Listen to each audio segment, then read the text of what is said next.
Hey everybody, welcome. We're here at the Federal Plaza. There's gonna be a little protest going on right here for the government shutdown. So we're gonna see this right now. They're getting ready. How's it going?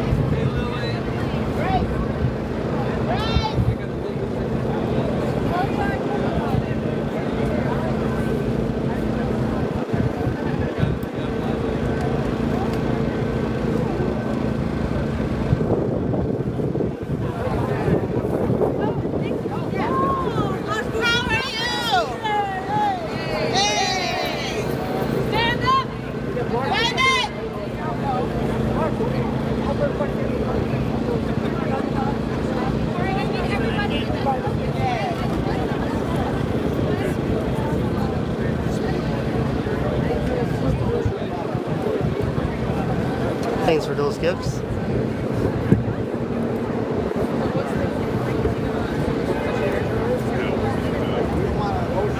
We'll get going here in a minute or two, guys. Just hold tight.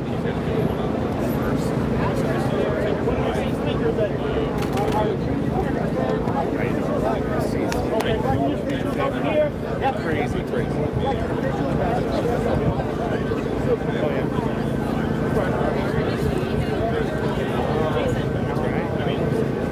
They're still going.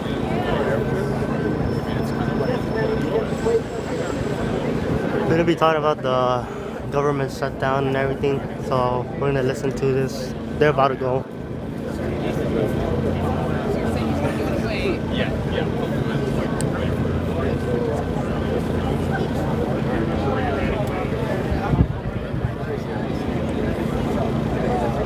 I thought I had what I needed, and like it just every time. Like I mean, I've bought so much crap because I keep upgrading it because I'm sure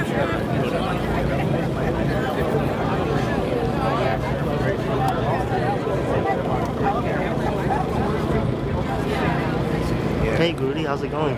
Welcome. We're here at the Federal Plaza. I mean, they're not photographers. They're just like worried about it. All right, good morning, everybody. Thank you for joining us today. My name is Jake Laurent. I'm the Communications Director for the Chicago Federation of Labor. I just want to remind the media that the federal workers speaking today are speaking in their personal and union capacity. They do not speak for the agency that they work for. They are speaking in their union and professional capacity.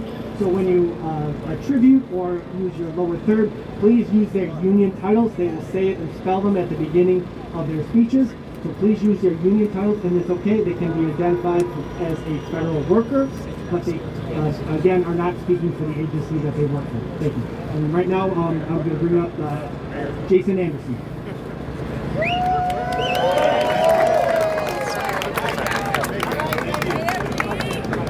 My name is Jason Anderson, J-A-S-O-N-A-N-D-E-R-S-O-N. I'm a National Vice President with the American Federation of Government Employees. And I want to first start off by thanking everybody who's here today, starting with the elected leaders. We have Alderman Scott Wagasbeck, Representative LaShawn Ford, Senator Javier Cervantes, Representative Delia Ramirez, Representative Chuy Garcia, Representative Jan Chikowski, Representative Sean Caston, Alderman Mike Rodriguez, Representative Kelly Cassidy, Senator Laura Fine, Alderman Byron Cicho Lopez, Representative Teresa Ma, Alderman Brendan Riley, and Commissioner Jessica Vasquez. I I also want to thank all of the labor leaders and rank and file members that are here. I want to thank the media who is here, who can help deliver this message that we have, this important message to the American people. We are here today to talk about the shutdown, the government shutdown. We're here to talk about the calculated attacks on federal workers, labor, and the American people, how this government shutdown affects the American people, how it affects the federal workers. We have a great list of speakers here who are going to talk to you about how it's impacting them and their agencies. And we're going to start with Lori McCann, the National Treasury Employees Union Chapter 10 President. Lori McCann. Thank you. Oh yeah! Good afternoon, and I just saw yes, Lori McCann, LORIEMCCANN, and thank you, Jason. And I also see Congressman Davis that was able to attend today. So thank you so much for all of your support. So I, as Jason stated, I'm the president of NTU, National Treasury Employees Union, Chapter 10. NTU covers 38 federal agencies and departments. Chapter 10, we represent Internal Revenue Service employees, including those in this building right here. So thank you so much for coming out today. I'm going to keep it short. I just want to say that there are committed federal employees who are ready, willing, and able to honor their oath and just want to work. I'll tell you a little bit about IRS employees and some of the things that we do. As IRS employees, we help taxpayers to file their tax returns. We answer tax questions. We process returns. We help taxpayers resolve issues with exams and audits, appeal, tax courts. We do all of that. And we actually implement the tax laws that are passed by Congress. That is what we do. Normally we do it every single day. I will tell you that today, this morning, employees received furlough notices, including me. So we had an extra 5 days of funding and we received our notices today. This is very concerning for not only myself, but all of the employees that I represent. So I just want to say that. And one other thing, just one note. Everybody knows about April 15th, right? That's when the taxes are due. But guess what? There's another due date on October 15th. These are for taxpayers that file extensions. What's going to happen next week? I don't know. I don't know if you know. I don't know if our members. We don't know what's going to happen next week, but just wanted to make you aware of that. The last thing that I want to say, so I'm keep it short, we got a lot of really great speakers, is this. We're not asking for a lot. We're not asking for much at all. What we are asking is that the members of Congress do their jobs so we can do our jobs and help American taxpayers. Thank you so much. Thank you, Lori. I also want to add, and I apologize, but we're left off some really important, some true allies of the American people in labor, Representative Danny Davis and Representative Lauren Underwood. Please let my humble apologies for standing front and center. They're here with us, and they're here with you as well. Our next speaker is Colin Smalley. He is the International Federation of Professional and Technical Engineers President. Colin Smalley. Thank you. Good morning. I'm Colin, C-O-L-I-N, last name Smalley, S-M-A-L-L-E-Y, and I am president of AFPTE Local 777. We represent workers at the U.S. Army Corps of Engineers in the building behind me. And I'm here as a public servant because I have a family legacy of this. I have a great-great-grandfather who worked for the Postal Service on the Railway Mail Service. I have a grandmother and a mother who are teachers, public teachers, and so public service is important to me. It's important to most of the members that I represent. We're here oftentimes making less than we could in other jobs in the private sector, but we're here to serve our communities. We're here because we believe in the concept of community. And this lapse in funding, this shutdown, is an escalation of a trend that already had started. We were already seeing this shutdown when they defunded the Department of Education, when they were defunding NIOSH that protects workers in every workplace from workplace hazards. we've been seeing this shutdown starting to boil, and now here we are at another place where they're making more illegal steps, making more threats of breaking the law again on the backs of federal workers, their families, and the communities they serve. And so this isn't just a shutdown, it is a power grab. That's what we're seeing. They're trying to replace the public good with private profit. And that's not democracy, that's corruption. We took an oath as federal employees to serve the Constitution of the United States, and we are standing together, many of us unpaid, but all of us unbroken. And it's because what we're fighting is not just about us, it's about our communities. We are protecting the public good from these power grabs. So what we're asking the American people and the members of Congress to do is to stand with workers who stand with their communities. Protect our services that we're here doing every day and defend our democracy, because we serve everyone, no matter who they are, not the powerful few. Thank you.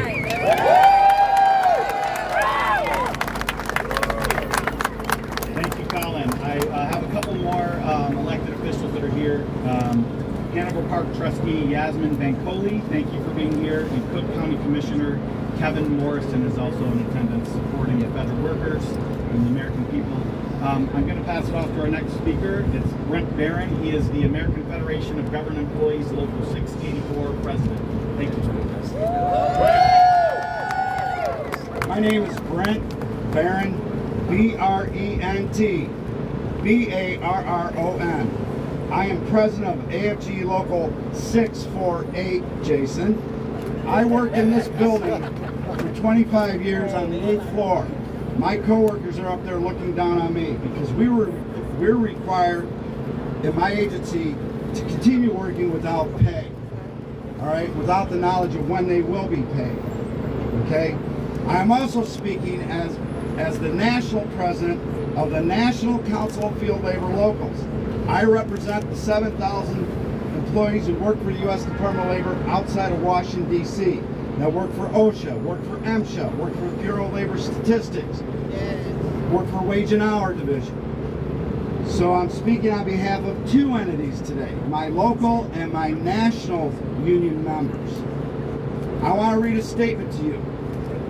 Nobody wins in a lapse of appropriation, whether you are still working as an accepted status employee with the knowledge you do not know when you will be get paid, but are still incurring expenses, are in a furlough status and do not know when you will get called back.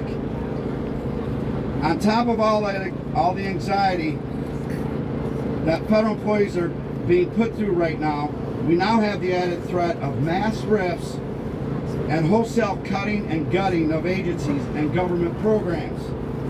To add to all of this nonsense and chaos created by this current lapse, we now have the White House issuing leaked statements that call into question the very law that was passed in 2019 after the last major lapse in appropriation that lasted 35 days that guaranteed all furloughed employees would get paid. Well, now the White House is questioning whether or not that law applies now, putting doubts in the employees' heads about whether anyone who was furloughed will ever get paid after October 1st. This administration is clearly flying without a net and winging it as they go along, as they pursue this very dangerous path where there are no winners and there's only continuing anxiety, fear, and uncertainty of anyone's future with their respective agency or career. And the American public is left to figure out all of this on their own.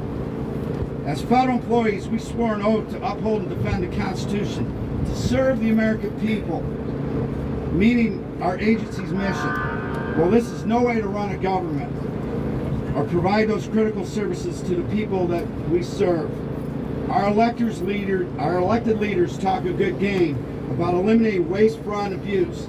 Well, this is nothing but waste, fraud, and abuse. Take it to the next level.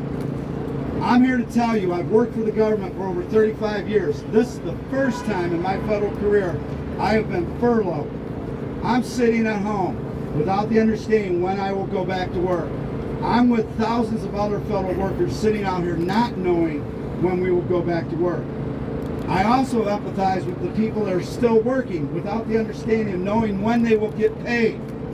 They're going to work, they're incurring expenses every day, not knowing how they're going to pay those bills. I'm calling on everybody to stand with the federal employees in this country and end this shutdown. Let's get back to work and do what we are supposed to do. Thank you very much and have a good day. All right. Thank you very much. We have two more elected officials that are here. I want to let you all know that Anna Valencia, the Chicago City Clerk, is here with us, and Representative Raja Krishnamurthy is also here. So thank you for joining us. We're going to say Representative Jan Chakowski again because she deserves that. She's been a champion for the people for so long. So thank you for being here. We appreciate it. Our next speaker is going to be Jill Hornick. She's the AFG Local 1395 Administrative Director for Field Offices.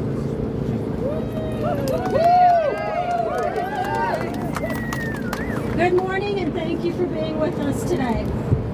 As the Administrative Director for AFG Local 1395 for the field offices and the Teleservice Center here in downtown Chicago, our members and the employees in our bargaining unit represent an incredible amount of talent and caring and compassion, and they serve the American public day in and day out. They take care of you in some of the worst times of your life. When you're filing for disability, when your spouse has died and you're filing for survivor benefits. And today, they are finding out how little is going to be in their paycheck this week. They are devastated. When they were hired by the government failed to tell them part of the job is to become a chess piece on a board that you don't control, that you are agreeing to become an indentured servant where you will be forced to work without pay. I don't know how many of you can go without a paycheck and still get to work. So it's going to come to employees, and not just in Social Security, TSA, Department of Labor, EPA, any agency that still is forcing their employees to work, they're not going to have the money to get to work. And who's going to also pay the price? You. You are not going to get the services that your tax dollars have paid for. And heaven forbid, if you need the government in a time of need and the government is shut down and can't help you, you deserve better than that. So let's end this shutdown. All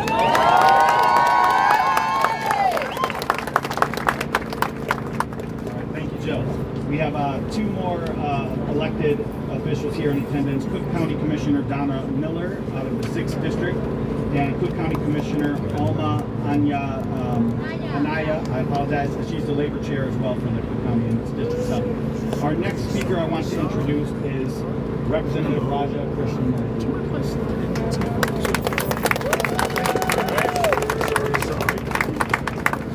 Thank you so much. First of all, hold the line and don't surrender. Are you with me? I want to say big thank you to the unions. Look, they're getting hurt, but the American people are getting hurt as well. Veterans aren't getting their benefits. Parents aren't getting their child care. Cancer patients aren't even getting their clinical trials. And so while we are here in solidarity with unions, we're here, all of us, in solidarity with the American people. Second point, this particular shutdown is not it has not been done out of accident. This is not an accident. It is done out of choice. The Republicans and their allies and Donald Trump are basically engineering the shutdown to punish workers, punish families, punish anyone who doesn't bow to their political will. And under the guise of this shutdown, they are also going after clean energy projects. They're going after public transit. They're going after an agenda that the American people want us to pursue. And so the third and final point is this, which is we are not going anywhere. We are not going to surrender. We're not going to bow to their political will. We're going to make sure that they're held accountable for what is happening. And that means it's time for the Republicans to come back to the table. Stop the hostage taking. Stop the games and do your jobs. Americans American people want the government open. And to every worker here, to every family here, waiting on a paycheck, to every American shut out of the services that they so deserve, we see you, we stand with you, we're going to continue to speak up for you, we're not going anywhere. Remember, do not surrender, hold the line. Thank you so much and God bless. All right, thank you. Our next speaker is Representative Chuy Garcia. Good afternoon to all the federal workers that are assembled here rallying for an end to the shutdown. We knew when we got a glimpse of Project 2025 that Donald Trump and Russell Boyd's plan was to dismantle agencies that provide critical services to people from all walks of life all over the country. And the end result so far has been about 150,000 federal workers have been pressured to leave their employment and take offers, and it's disgraceful because you can't replace 150,000 experienced, seasoned workers who are committed to being good civil servants and think that nothing will happen. Today, the shutdown is the next phase of that dismantling of the federal workforce. We're here today as members of Congress, elected officials, other supporters who are here today to say that we want the government to reopen. And what we're saying is, let's sit down and have a bipartisan agreement. But at the same time, we say we leave no American behind and no one should lose their health care because you want to shut the government down and you want to cut the social safety net of our people across the country. And that's why we are here today, because this affects real people's livelihoods, people who live paycheck to paycheck, whether they work in Social Security, whether they work at TSA or the airports or our air traffic controllers, or whether they're food inspectors or EPA workers. All of them are important. And let's also remember one other thing. You know who got about $175 billion? The people that are terrorizing working families and communities like the ones that I represent in the United States Congress. Right now, I was looking at the sky to see if there were helicopters up there because I see them, my wife sees them, my grandson sees them each and every day in our backyard, hovering over us. That's not the America we know. We want America to be working. We want America to be prosperous. We want everyone to be cared for in our country. And that's why we're here today. The priorities are misplaced. That's why we say, let's sit down, have a bipartisan agreement, and reopen the government so that our working people and our civil servants can do their job and make America a better place for all. Thank you. Oh yeah. Well said. Our next speaker is Representative Sean Casten. So thank you all so much for coming out. I'm so proud to be here with my colleagues. I am even prouder to be here standing up for all of our government workers. But I am most proud to be standing with our government workers who fight every day for the American people. These are public servants. These are people who have dedicated their life to Abraham Lincoln's proposition that the purpose of government is to do for the people what they cannot rightfully do for themselves. Now, the party of Lincoln may have a big problem with everything Abraham Lincoln stood for, but I can tell you that the land of Lincoln sure as hell has not. We are here today for the really simple reason that every single member of Congress knows that by the end of September of every year, we have to send 12 appropriations bills to the president.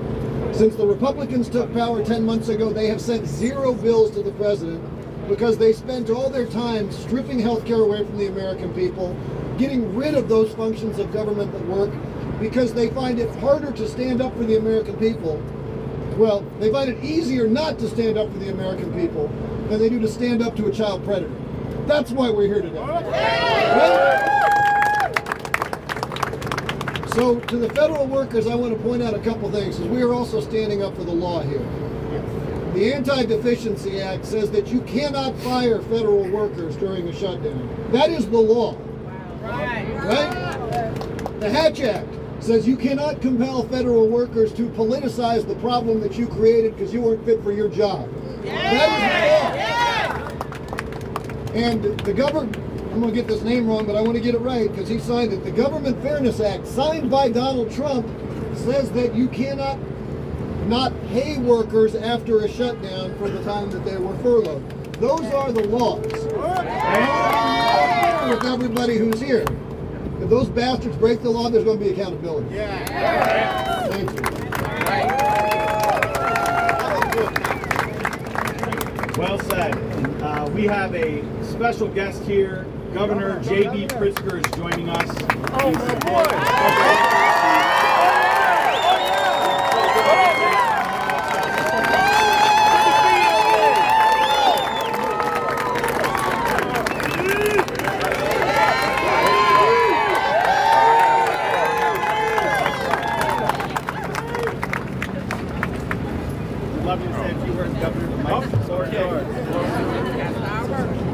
My boy. I'd like to say it's good to see everybody, but the occasion here is not. And I want to say to all of you, thank you. Thank you to all of you who are standing up and speaking out, especially in this moment when Donald Trump has not only closed the government, but also is threatening to take away your paychecks. So to AFGE, to Jason, to the leadership, and to all the members, we stand with you. Thank you. The state of Illinois stands with you. We believe that Donald Trump is doing this, we all know, to take away health care from people across this country. And because he wants to give a massive tax cut to the wealthiest people in the United States. What do we say? No! What do we say? No! Folks, we are going to be here standing up for the rights of working people across this state and across this nation until Donald Trump backs down. We know, he says, by the way, that he wrote a book called The Art of the Deal. We know he really didn't write it. But he says he's the greatest deal maker in history. Well, then he should step into the room and negotiate and give people back their health care. But finally, I just want to say thank you. Thank you to the working people of Illinois. Thank you to our government employees. Thank you to our federal government employees who are standing up and speaking out. We are with you. We're with you in this fight to the end. Baby!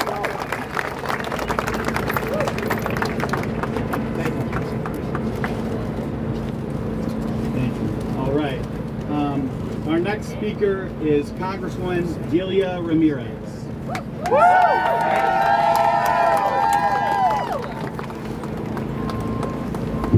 Let's call it what it is.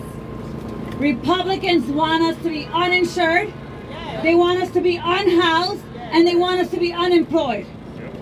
Over the last 9 months, Trump and Republicans in Congress have been very clear about their priorities and the pain that they're willing to inflict on the American people just to benefit their billionaire bosses.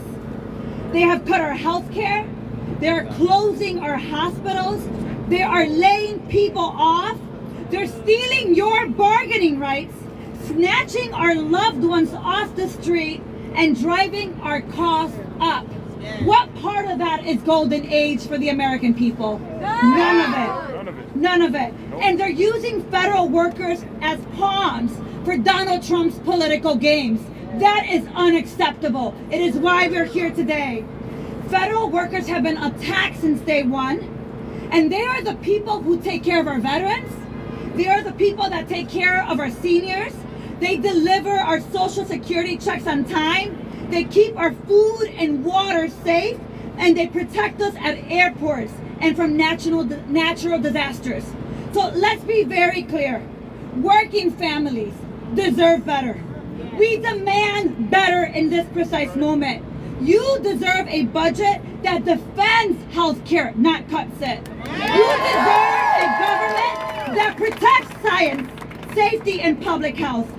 We have to stop the lawless impoundment of congressional appropriated funds and return the funding of essential programs. And look, let's be very clear.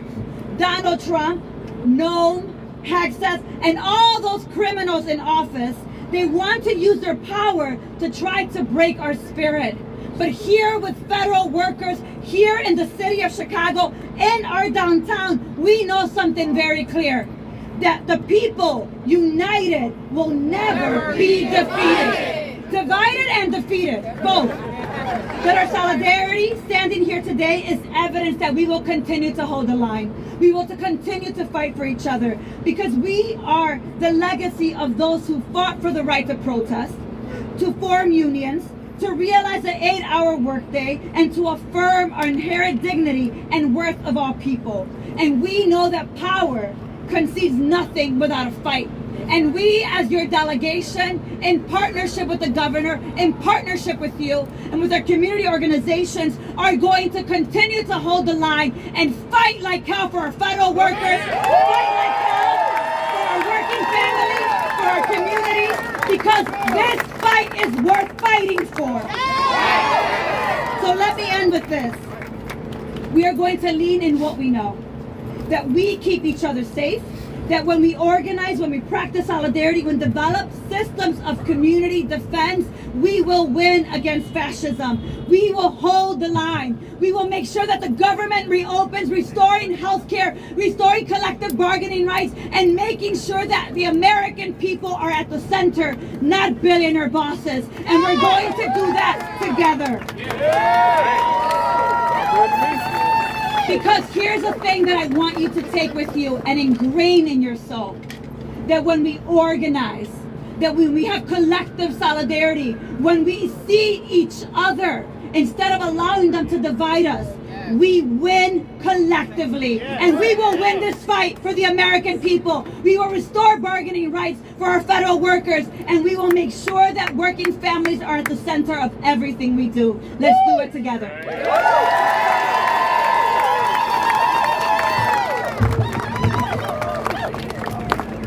Right. Well, very well said.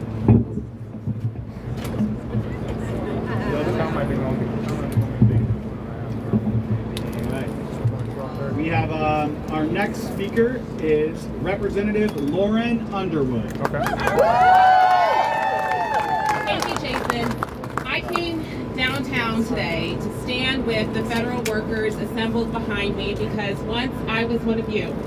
At the beginning of my career, I was a federal worker at the Department of Health and Human Services, and I too was furloughed for several weeks. And I understand that shutdowns are not casual, they are not harmless, they are not convenient, they are not easy.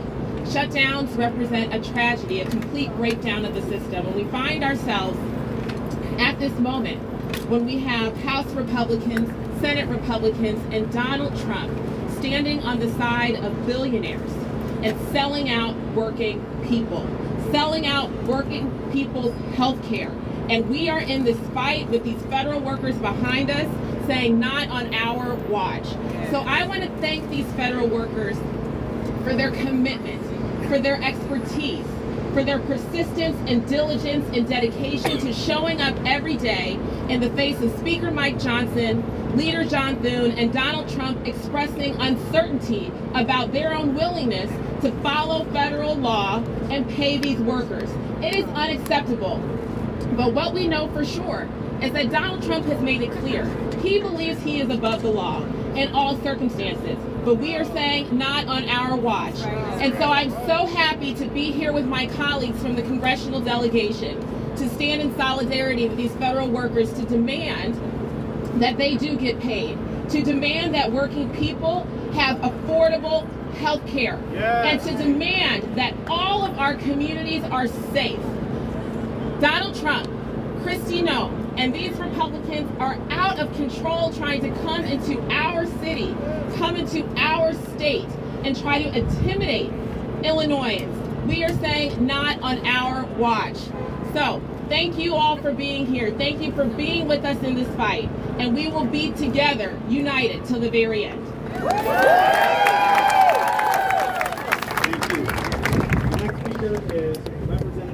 Here, guys, I want to check something out. Give me 1 second, guys. I need to check something else over here. Something's going on over here. People united will never be defeated. A people united will never be defeated.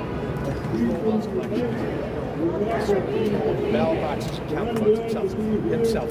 He promised to do that. He threatened to do that back in 2020. Didn't get the chance to do it. I believe he would do it in 2026. Do you believe we'll have free and fair elections in the United States of America during the 20th? If we all stand up and speak out, we sure as heck will. And you see there are literally hundreds of people here who are standing up to speak out, and we've seen in the No Kings protests and others, millions of people standing up. We need more. When I saw you the other day, the President proposed the Insurrection Act. You said you use every tool at your disposal to stop and put the federal troops on the streets of Chicago and throughout your state. Are you going to direct the state police to arrest any federal officials for what they're doing here? Look, we don't break the law here in Illinois. I'm not going to direct our state police to break the law the way that Donald Trump directs people to break the law. What we will do is fight like heck in the courts. We have to rely upon judges. And by the way, a Trump-appointed judge made the decision on Oregon and the calling out of the California National Guard. Judges will and can do the right thing. We have to rely upon our courts. I'm not looking beyond that. We have to make sure that happens. But the other thing we have to make sure that happens is we elect good people to the Congress. Because in the end, if Congress is not asking questions, holding hearings, and holding the president accountable, we will just run roughshod across our states. What's your message, final message to the people here of the state of Illinois, the people of the city of Chicago, as this incursion by the federal government, these troops are of the state, of the city? What do you want them to do? This big protest scheduled for 5:30 p.m. tonight. Well, first, we've made sure that people know their rights and they know how to find out what their rights are, because we don't want them picked up off the streets just because they're brown or black, just because they happen to be undocumented and have committed no crime. Remember, he said he was going after the worst of the worst. It's not going after the worst of the worst when you're just literally stopping children who happen to be brown and asking them for papers as if they're going to have proof that they're a U.S. citizen. So first, know your rights. Second, we want everybody to pull out their phones, an Android, an iPhone, whatever you've got, and film everything you see, because we take that to court. We also show it to the public. And it's one of the reasons that so many people are speaking up and acting up in order to fight Donald Trump, because they're seeing this is not the country that we grew up in. This is not the country that we want. And so that's very important. And then lastly, again, we got to take them to court. We got to win.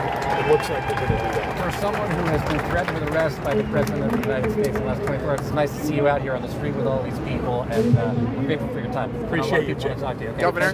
Governor Jake Pritzker, I appreciate it. Thank you. Governor, in the event, Governor, in the event that you witness, can you give some room? Thank you. Can you give some room? Please. Here, let's see what he's gonna say right now.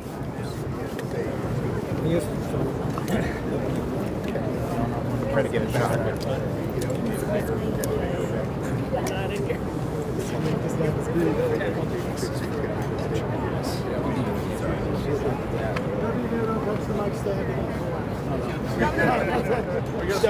Step away from the microphone. Governor, we Happy to take you out. We saw the president's Truth Social post this morning. Reaction to that, and have you had any conversations with the lieutenant governor about what were to happen if that were a possibility? Look, he's a coward. He says a lot of things to the camera. He likes to pretend to be a tough guy. Come and get me. Come and get me. Governor, are you concerned, though, with what we've seen happen with James Comey, that, in the past he's made threats about, quote-unquote, locking people up, but now we're actually seeing him getting rid of prosecutors who won't bring charges against people who want to bring Sure, and what kind of a country are we living in where the President of the United States is targeting his political opponents? I mean, that is the world that we're living in now, where he is calling out. He said he was going to jail Gavin Newsom. He says he's going to jail me. He says he's going to jail the mayor of the city of Chicago. These are people who stand against him, disagree with him, speak out about it, but literally have done nothing wrong. We are doing the people's business by standing up for them.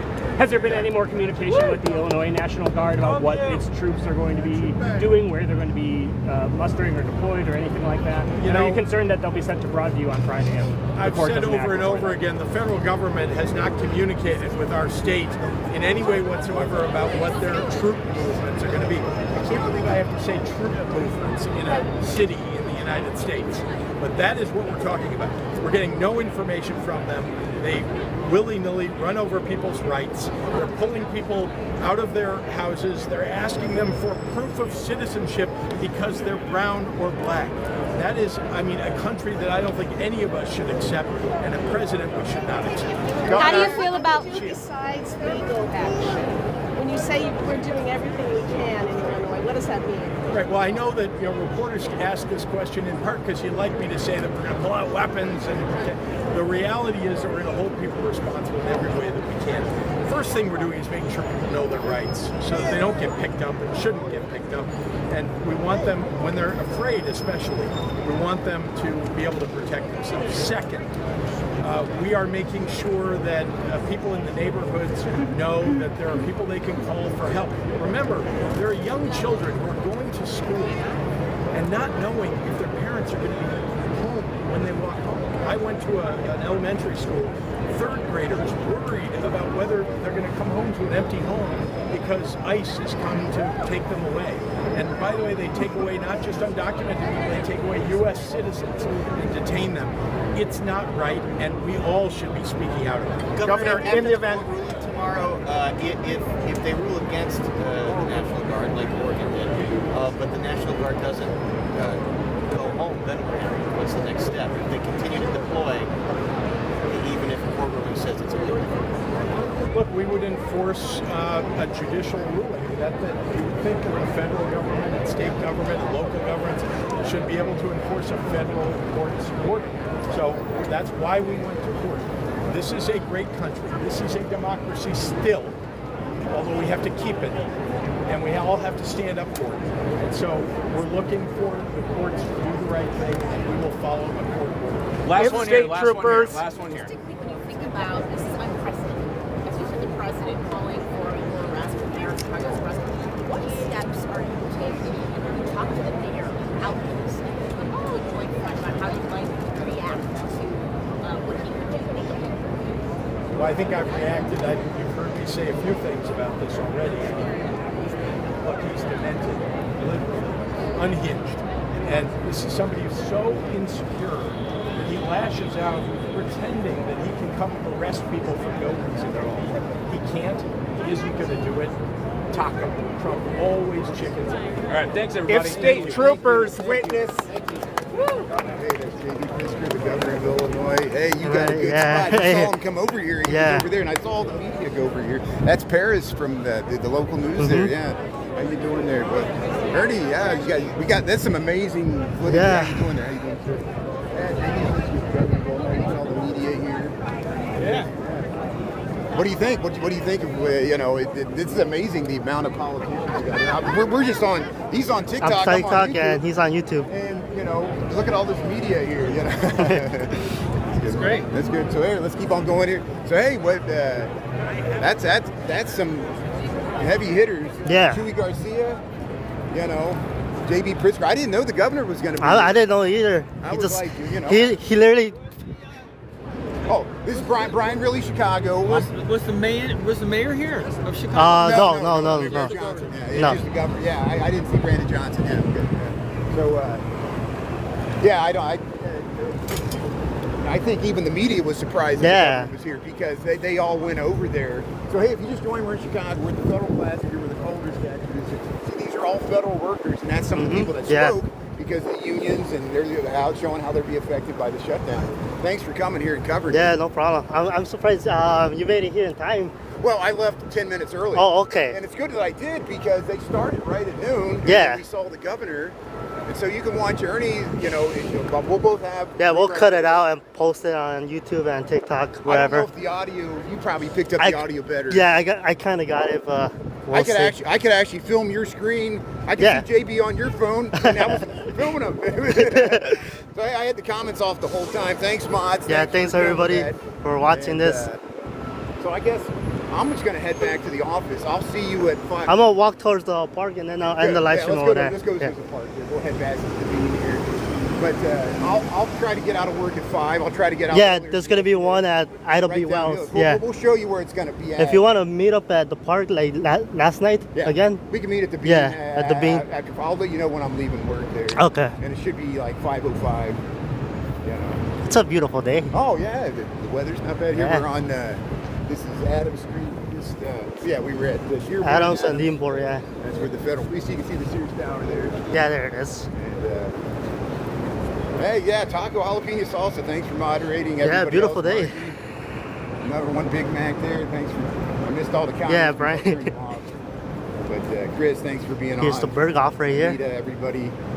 If I missed anybody there, thanks everybody. Michael, all the Michaels. Yeah, here's Burgos.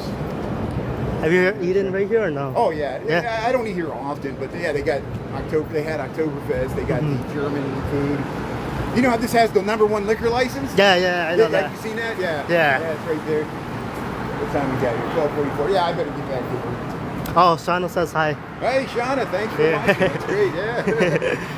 we got total coverage. We got YouTube, we got TikTok.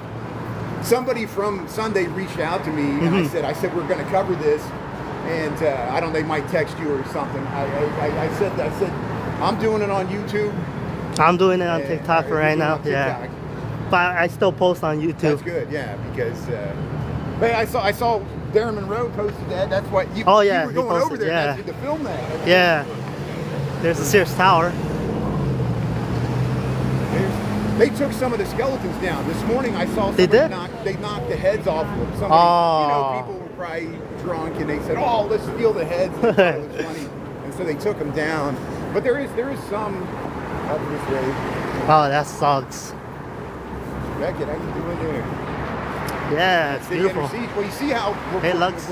we're banding together. You know, Chicagoans are supporting each other because nothing will not unite people coming from outside trying to tell us how to run our local jurisdiction here. You wouldn't like it if it happened to you either. No. You wouldn't want a bunch of liberals from Chicago coming to your town telling you what to do. Let us have our own. What works for us? Big cities got special challenges. We all know. Next time I get to a subway, I won't put tomatoes on it. Oh yeah, tomatoes. That's fine. No, I can eat tomatoes. I'm just picky. I don't like tomatoes. No, I don't like them either. That's good. The thing is, I feel like they're just like a fruit with water. That's it. Or that's it. Yeah. That's basically it. Yeah, it is. To me, it just makes the sandwich sloppy and wet. Yeah. And mushy. And I like it crisp. I'd rather have onions in it. But yeah, Ernie brought me a Subway one time. I appreciate that. Yeah. Hey. It's not working. Well, the federal government's not working. The local government's not working. What are we going to do? We got to rely, self-reliance. We're all governments unto ourselves. Here's the 5 and below right here. Yeah, we're at Monroe and State Street. Here's the Palmer House Hilton. You want to go over to the park? Yeah, we'll go to the park. Go over here. We'll cross here. So did you watch the Rocky Horror Picture Show? Or I watched half of it. Yeah. Half of it. It's a long movie. It gets old. When it first came out, like it bombed, and no one understood it, and then it became like a cult classic because people they like singing along with the songs, and then they started like throwing stuff at the screen. I saw almost like close to that scene right there. Yeah. And those songs get stuck in your head. It was supposed to be like a parody of like a bad science fiction movie with like a horror movie. But they combined all that sexuality, and then they got all those musics. And they said it even like influenced like punk rock. Like because it came out in 1975, and they dyed their hair and some of the fashion and some of the punk rock, like in British, like Sex Pistols and stuff. They started dressing like the Rocky Horror Picture Show, like fishnets. Yeah. And all that stuff, It's so funny. and dyed hair. They would dye their hair. Oh, Brian, was that the firehouse that in Bryant Park, or was it? Yeah, you sent me that. Yeah. So they mainly used that one in Bryant Park. Danny, our friend Dan, they did use the one in Chinatown. They used several fire stations. Okay. But mainly they used the one in Brighton Park that you found. And then they used some other firehouses there on the southwest side. And I guess they did use Chinatown for one of it. Oh, See, Ron okay. Howard made that movie. He was the director. Ron Howard, he was Opie from Mayberry there, the Andy Griffith Show. But now he's more known now as being a movie director, producer. Ron Howard. I saw a Bronx Tale yesterday. Oh, that's another yeah, good movie. that's a good one. Yeah, they show out Bronx and the Yeah. Italian Americans there in the Bronx and how they fought that biker gang. And Yeah. again, they came from, just defending their home turf. It's good. There's a train station right here. Yeah, Wabash Red over Millennium Park. We're right between two train stations. But isn't it amazing how, when I first moved to this city, I was amazed, like, here goes the trainers.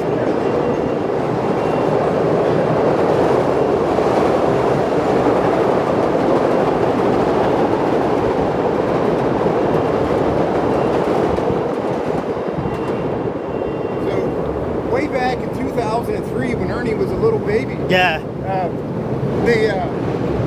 that same Federal Plaza where we were just at, just like today, I walked over there because I was angry about the Iraq War. Yeah. It was after 9/11, and a lot of people protested against the Iraq War. I show up to the Federal Plaza. I was, just like today, we were starstruck that the governor was there. Yeah. At that time, Jesse Jackson was there. Jesse Jackson was there. And it was before the age of Livestream, and I don't even think I had a phone, but I think the phones at that time, they didn't even have good cameras, so I didn't even record it. And so I was like, there's Jesse Jackson, and I was, you know who was standing next to him? Who? And this is in 2003. Before he was the senator of Illinois, before he was president of the United States, Barack Obama was standing at the Federal Plaza, and me, like a dummy, he gave up and gave a speech. I didn't even know who he was, because it was 2003, it was before he was known. And he was just a state senator. So you saw Barack Obama and Jesse Jackson. As close as we were to J.B. Pritzker and all those people speaking today, I was that close to Jesse Jackson Jr. and Barack Obama before he was president. Wow. And that's when I first knew who he was. And can you believe, who would have thought 5 years later he would have been president of the United States? That's crazy. Somebody named Barack Hussein Obama. Isn't that amazing? Yeah. That shows America has amazing possibility and potential. Oh, but yeah. America also has a dark side. And we're always playing the good off the dark and forces, and here we're getting across the street here. Yeah, they're honking at us. Don't honk. But wow, that's amazing. And I wish, I don't even have a photo, like a dummy. Oh. I remember that, and there was a lot of protests. So now this is the latest protest. There's always something that we always got. We're always trying to improve things, Yeah. however we can, just by participating in whatever little way we can. Because we don't want mass thugs going to our neighborhoods. Just you see how people are running them out. Yeah. Did you see that car that was attacked in the parking lot? They busted out the windows. Yeah, of I the saw ice that. car. Yeah.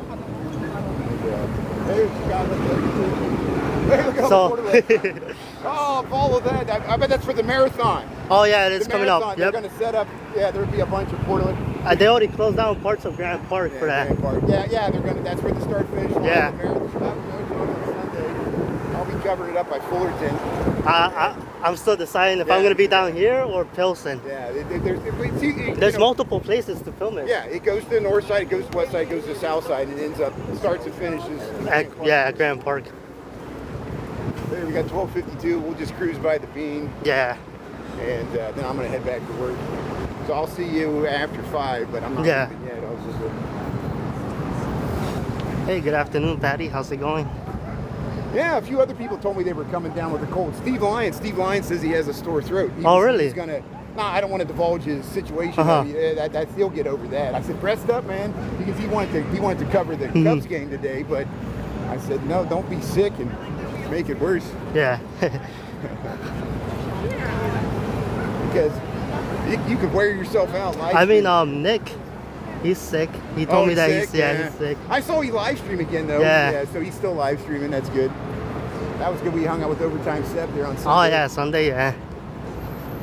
There's the bean. There's the great bean of Chicago there. Looking forward to it.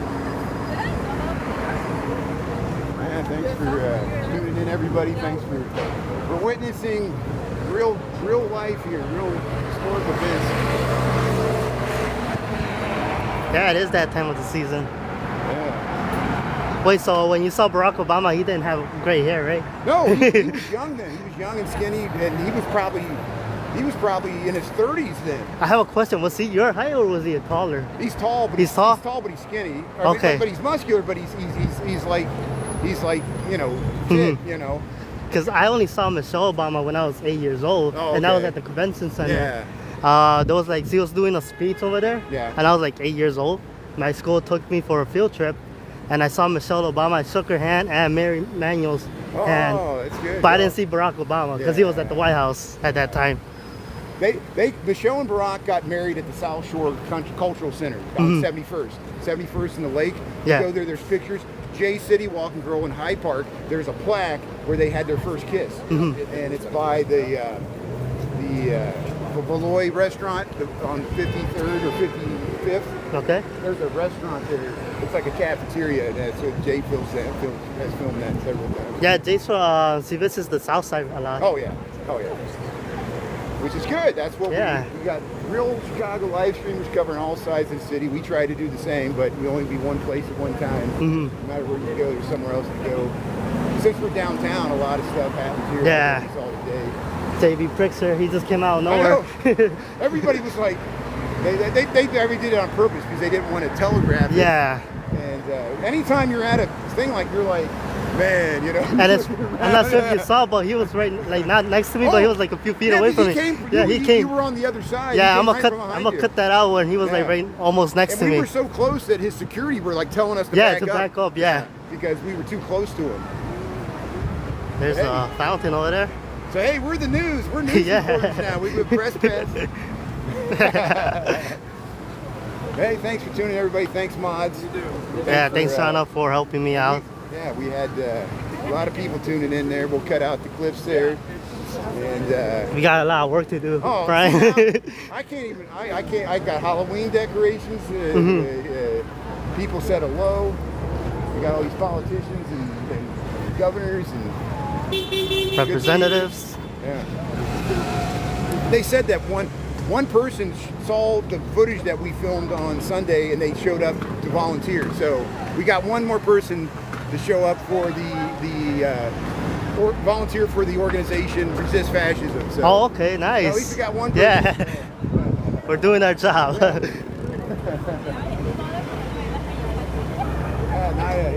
Hey, Taco, thanks for being on there. There's a song. Yeah, we'll be on after 5 tonight and see what's happening. So this one tonight, it's against ICE, right? Yeah, it's against ICE and the troops. The troops, yeah. The federal troops being brought in from Texas until Thursday. The judge won't rule until Thursday. So supposedly, if you see any Texas National Guard, let us know.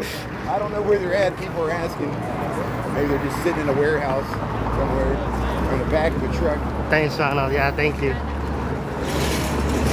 So, crossing Randolph.